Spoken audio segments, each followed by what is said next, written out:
Renungan Harian Kamis 6 Agustus 2020, Pekan Biasa ke-18. Pesta Yesus menampakkan kemuliaannya. Wajah Yesus bercahaya dan pesan Allah untuk mendengarkan Dia.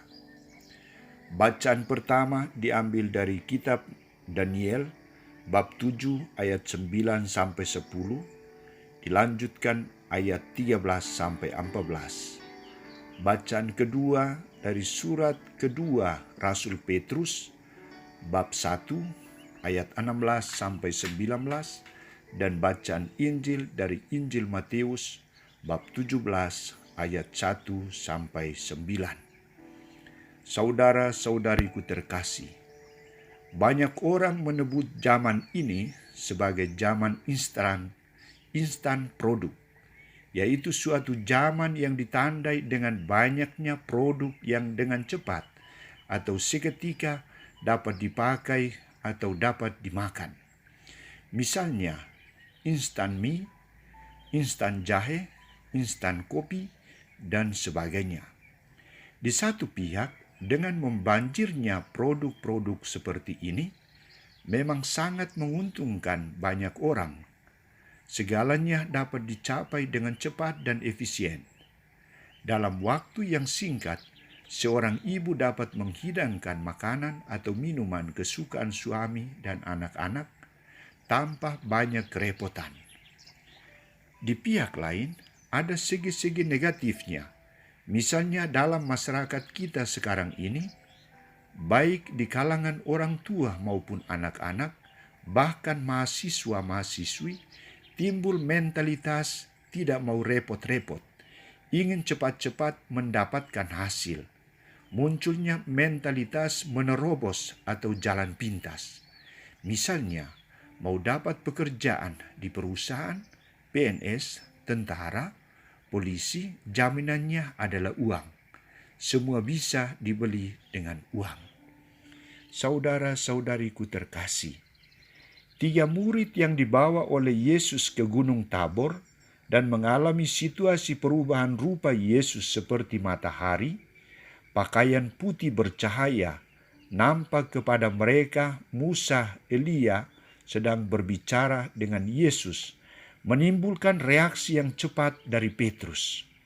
Reaksi Petrus saat itu digambarkan sebagai bahagia, sehingga ia meminta kepada Yesus, "Tuhan, betapa bahagianya kami berada di tempat ini. Jika Engkau mau, biarlah kudirikan di sini 3 kemah, 1 untuk Engkau, 1 untuk Musa, dan 1 untuk Elia." Reaksi Petrus boleh dikatakan reaksi instan. Ia mau cepat-cepat mengalami pancaran kemuliaan Yesus tanpa melalui peristiwa salib. Allah dan Yesus Kristus tidak menghendaki murid-muridnya memiliki mental instan, mental enak, atau mau dapat sesuatu dengan gampang tanpa pengorbanan. Maka Allah mengalihkan perhatian 3 murid itu bukan lagi menyaksikan peristiwa kemuliaan itu, tetapi mendengarkan suara Allah. "Inilah putraku yang kukasihi, kepadanyalah aku berkenan, dengarkanlah dia." Ada beberapa hal yang dicatat dari peristiwa ini.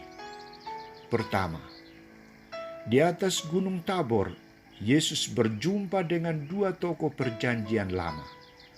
Musa sebagai pemberi hukum Tuhan dan Elia sebagai nabi terbesar dari segala nabi. Yesus mendapat peneguhan bahwa perjalanan ke Yerusalem untuk menderita, wafat dan bangkit adalah jalan yang dikehendaki oleh Allah. Ia menjadi pemenuhan dari segala nubuat para nabi tentang rencana penyelamatan Allah itu. Kedua, di Gunung Tabor, Yesus berkonsultasi dengan Bapaknya. Apakah jalan yang dipilih adalah jalan benar sesuai dengan rencana dan kehendak Allah? Jawaban Allah adalah, "Inilah putraku yang kukasihi, kepadanyalah aku berkenan, dengarkanlah dia. Artinya, jalan yang dipilih Yesus adalah jalan yang berkenan sesuai dengan kehendak Allah. Yesus melihat bahwa jalan salib adalah jalan satu-satunya untuk menyelamatkan manusia.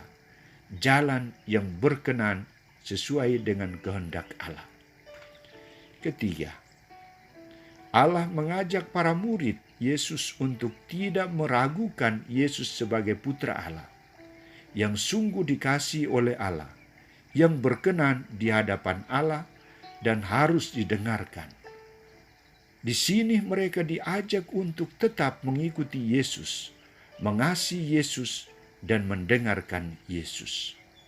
Saudara-saudariku terkasih, Santo Petrus mengatakan kejadian di Tabor adalah kejadian yang sungguh-sungguh benar dan tak dapat disangkal, bahwa Yesus sungguh memancarkan kemuliaannya di depan mata mereka, dan Allah memperkenalkan Yesus.